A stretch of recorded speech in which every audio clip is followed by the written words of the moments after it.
عوام میں مشہور ہے کہ بے وضو درود شریف پڑھنا درست نہیں، سو یہ بات بالکل غلط ہے، بلکہ قرآن شریف بھی پڑھنا بلا وضو درست ہے۔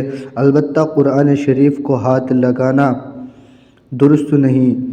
ذکر جہری کو بعض مشائخ بلا کسی شرط کے جائز سمجھتے ہیں، یہ غلط ہے۔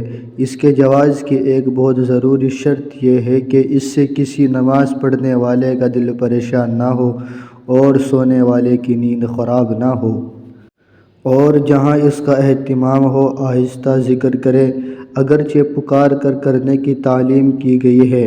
بعض جگہ روایت ہے کہ مقتدی سنن نوافل پڑھ کر امام کے انتظار میں بیٹھ جاتے ہیں۔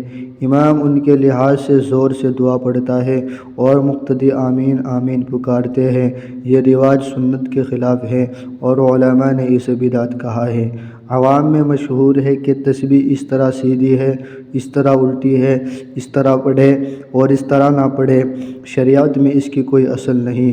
عام طور سے خیال کیا ہے کہ جو بعض لوگ یہ سمجھ کر دعا نہیں کرتے کہ قبول تو نہیں ہوتی، پھر دعا کرنے سے کیا فائدہ، سو خود یہی سمجھنا غلط ہے کہ خداوند تعالیٰ تو دعا قبول نہیں کرتے، بلکہ واقع میں دعا کی قبولیت میں رکاوٹ ڈالنے والے اسباب خود اپنی ذات میں ہوتے ہیں۔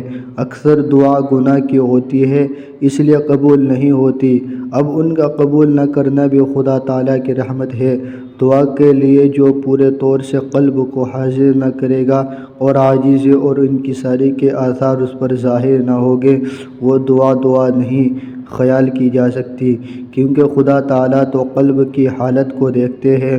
دعا میں خضوع اور خشوع مقصود ہے۔ اگر بغیر اس کے بھی کسی کی دعا بظاہر قبول ہو جائے تو اس کو یہ سمجھنا چاہیے کہ خداوند تعالیٰ کا مجھ پر احسان ہے، دعا کا اثر نہیں۔ بعض لوگ بزرگوں سے دعا کراتے ہیں، ہمارا لڑکا فلاں امتحان میں پاس ہو جائے، ڈپٹی کلکٹر اور تحصیلدار وغیرہ مل جائے، سو یہ دعا سرے سے ناجائز ہے، کیونکہ حکومت کی اکثر ملازمت خلاف شرع ہے، اس لیے گناہ کی یہ دعا ہے مسئلہ۔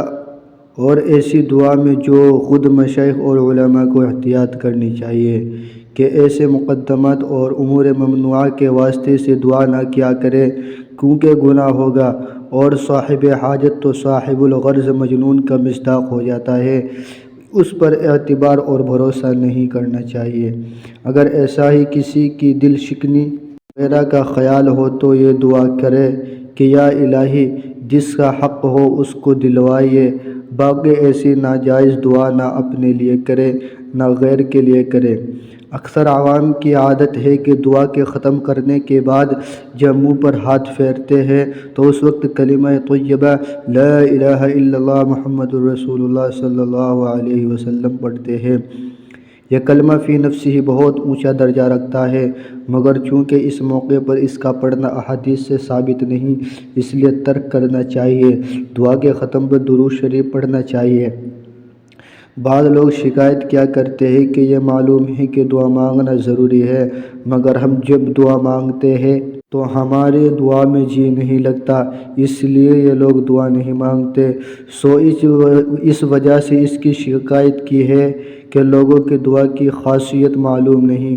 دعا کی خاصیت یہ ہے کہ اگر کثرت سے مانگی جاوے تو اس میں جی لگنے لگتا ہے، اور یہ حکمت ہے اس میں کہ دعاؤں کو تین بار کہنے کو سنت فرمایا گیا ہے، اور اس سے زیادہ ہو تو زیادہ نافع ہے۔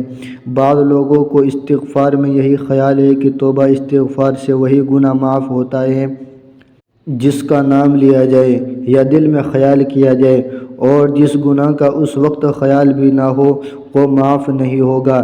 یہ خیال غلط ہے۔ صحیح یہ ہے کہ اجمالی استغفار سب گناہوں کی مغفرت کے لیے کافی ہے۔